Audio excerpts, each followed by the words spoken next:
Hi hello ನಮಸ್ಕಾರ, welcome back to another video. ನೀವು ನೋಡ್ತಾ ಇದ್ದೀರಾ Latha Raghu vlogs in Kannada YouTube channel. ನಾನಿವತ್ತು ಮನೆಯಲ್ಲೇ ಎಷ್ಟು ಈಸಿಯಾಗಿ ದೂದ್ ಪೇಡ ಮಾಡ್ಕೋಬೋದು ಅಂತ ತೋರಿಸ್ತೀನಿ ಬನ್ನಿ. ನಿಜವಾಗ್ಲೂ ಸಖತ್ ಸಿಂಪಲ್ಲಾಗಿ ಈಸಿಯಾಗಿ ಮಾಡ್ಕೊಬೋದು. ಸ್ವಲ್ಪ ಇದು ಟೈಮ್ ಕನ್ಸ್ಯೂಮಿಂಗ್ ರೆಸಿಪಿ, ಆದ್ರೂ ನೀವು ಔಟ್ಪುಟ್ ಬಂದಮೇಲೆ ಎಷ್ಟು ಖುಷಿಯಾಗುತ್ತೆ ಅಂದರೆ, ನಾವು ಅಂಗಡೀಲಿ ಮಾಡಿರೋದಕ್ಕಿಂತ ಟೇಸ್ಟ್ ಸೂಪರಾಗಿರುತ್ತೆ. ನಮ್ಮ ಮನೇಲಂತೂ ಅಂಗಡೀಲಿ ಮಾಡಿರೋದಕ್ಕಿಂತ ತುಂಬ ಚೆನ್ನಾಗಿದೆ ಅಂತ ಹೇಳ್ತಿರ್ತಾರೆ.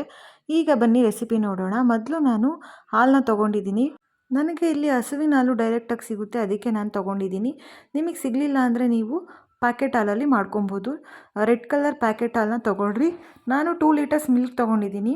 ಅದನ್ನು ನಾನು ಚೆನ್ನಾಗಿ ಕಾಯಿಸ್ಕೊತಾ ಇದ್ದೀನಿ. ನೀವು ಹೈ ಫ್ಲೇಮಲ್ಲಿ ಇಟ್ಕೊಂಡು ಈ ರೆಸಿಪಿ ಮಾಡ್ಕೊಬೇಕು. ಲೋ ಫ್ಲೇಮ್ ಆದರೆ ತುಂಬ ಟೈಮ್ ಕನ್ಸ್ಯೂಮ್ ಮಾಡುತ್ತೆ. ಹೈ ಫ್ಲೇಮ್ ಇಟ್ಕೊಂಡ್ಮೇಲೆ ನೀವು ಕೈ ಆಡಿಸ್ತಾನೆ ಇರಬೇಕಾಗುತ್ತೆ, ಇಲ್ಲ ಅಂದರೆ ತಳ ಹತ್ತುತ್ತೆ, ಕೆಳಗಡೆ ಎಲ್ಲ ತಳ ಹಿಡಿಯುತ್ತೆ, ಸೈಡಲ್ಲೆಲ್ಲ ತಳ ಹಿಡಿದ್ಬಿಡುತ್ತೆ. ಚೆನ್ನಾಗಿ ನೀವು ಹಾಲನ್ನ ಈ ಥರ ಮಿಕ್ಸ್ ಮಾಡ್ಕೋತಾ ಇರಬೇಕು, ಅವಾಗಿಂದ ಅವಾಗ ಸ್ಟಿರ್ ಮಾಡ್ಕೋತಾ ಇರಬೇಕು. ಇದು ಸ್ಟಿರ್ ಮಾಡ್ತಾ ಮಾಡ್ತಾ ಗಟ್ಟಿಯಾಗುತ್ತೆ. ಈಗ ನೋಡ್ಬೋದು ಹಾಲು ಅರ್ಧದಷ್ಟು ಕಮ್ಮಿ ಆಗಿದೆ. ನೀವು ಈ ಥರ ಕೈ ಆಡಿಸ್ತಾನೆ ಇರಬೇಕು. ರೆಸಿಪಿ ಅಂತೂ ಸಖತ್ತಾಗಿರುತ್ತೆ. ನೀವು ಒಂದ್ಸತಿ ಟ್ರೈ ಮಾಡಲೇಬೇಕು ಈ ರೆಸಿಪಿನ. ಈ ವರಮಹಾಲಕ್ಷ್ಮಿ ಹಬ್ಬದಲ್ಲಿ ಮನೆ ಕ್ಲೀನ್ ಮಾಡೋದು, ದೇವ್ರಿಗೆ ನೈವೇದ್ಯ ಮಾಡೋದು ಎಷ್ಟು ಕೆಲಸ ಇರುತ್ತೆ. ಆದ್ರೂ ನಾವೇ ನಮ್ಮ ಕೈಯಾರೆ ಮಾಡಿದ್ದು ದೇವರಿಗೆ ನೈವೇದ್ಯ ಮಾಡೋಕೆ ಇಟ್ಟರೆ ತುಂಬ ನಮಗೆ ಎಷ್ಟು ಖುಷಿಯಾಗುತ್ತಲ್ವ. ನನಗೂ ಅಷ್ಟೇ ತುಂಬ ಟಯರ್ಡ್ ಆಗಿತ್ತು, ಆದ್ರೂ ಮಾಡಲೇಬೇಕು, ನಾನು ದೇವ್ರಿಗೆ ಇಡಬೇಕು ಅಂತ ಹೇಳ್ಬಿಟ್ಟು ಮಾಡ್ತಾಯಿದ್ದೀನಿ. ಔಟ್ಪುಟ್ ಅಂತೂ ತುಂಬ ಚೆನ್ನಾಗಿ ಬಂತು. ನನಗಂತೂ ಸಖತ್ ಖುಷಿ ಆಯಿತು. ಈಗ ನೋಡಿ ಹಾಲು ಈಗ ಮುಕ್ಕಾಲು ಭಾಗದಷ್ಟು ಕಮ್ಮಿಯಾಗಿ ಗಟ್ಟಿಯಾಗಿದೆ. ಈ ಥರ ತಳ ನೋಡಿ ಕಾಣಿಸ್ತಾ ಇದೆ ನಮಗೆ. ಈ ಥರ ತಳ ಬಿಡೋವರೆಗೂ ನೀವು ತಿರುಗಿಸ್ತಾನೆ ಇರಬೇಕು. ಈಗ ನೀವು ಇದಕ್ಕೆ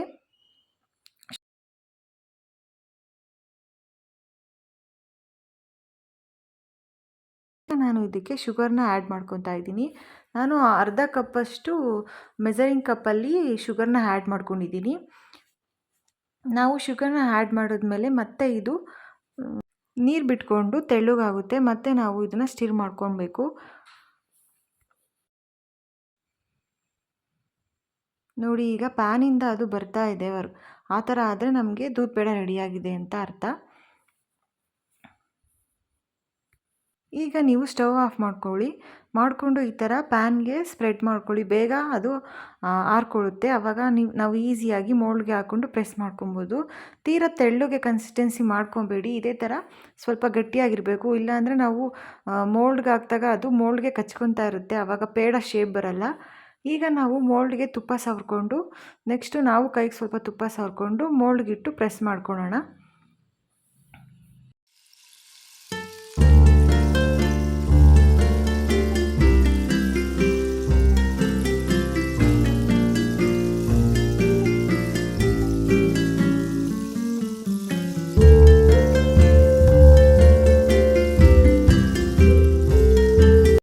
ಇದೇ ಥರ ಈ ಉಳಿದ ಎಲ್ಲ ಕೋವನ್ನು ನಾವು ಹೀಗೆ ಪ್ರೆಸ್ ಮಾಡ್ಕೊಳ್ಳೋಣ.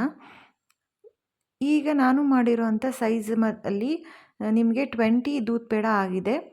ಇನ್ನು ಸ್ವಲ್ಪ ನಾವು ಕಮ್ಮಿ ಸೈಜ್ ಮಾಡಿಕೊಂಡ್ರೆ ಇನ್ನು ನಮಗೆ ಜಾಸ್ತಿ ದೂದ್ ಪೇಡ ಸಿಗುತ್ತೆ. ನೋಡಿ ಎಷ್ಟು ಚೆನ್ನಾಗಿದೆ ಅಲ್ವಾ. ಇದಾಗಿತ್ತು ಇವತ್ತಿನ ವಿಡಿಯೋ ಫ್ರೆಂಡ್ಸ್. ವಿಡಿಯೋ ಇಷ್ಟ ಆಗಿದ್ದರೆ ಲೈಕ್ ಮಾಡಿ, ಶೇರ್ ಮಾಡಿ, ಸಬ್ಸ್ಕ್ರೈಬ್ ಮಾಡ್ಕೊಳ್ಳಿ. ನೀವು ಈ ವರ್ಷದ ವರಮಹಾಲಕ್ಷ್ಮಿ ಹಬ್ಬಕ್ಕೆ ನಿಮ್ಮ ಮನೆಯಲ್ಲಿ ದೇವಿಗೆ ಈ ಥರ ಪ್ರಸಾದನ ನೈವೇದ್ಯನ ಮಾಡಿ ಇಡಿ. ಮುಂದಿನ ವಿಡಿಯೋದಲ್ಲಿ ಸಿಗೋಣ. ಅಲ್ಲಿವರೆಗೂ ನಮಸ್ಕಾರ.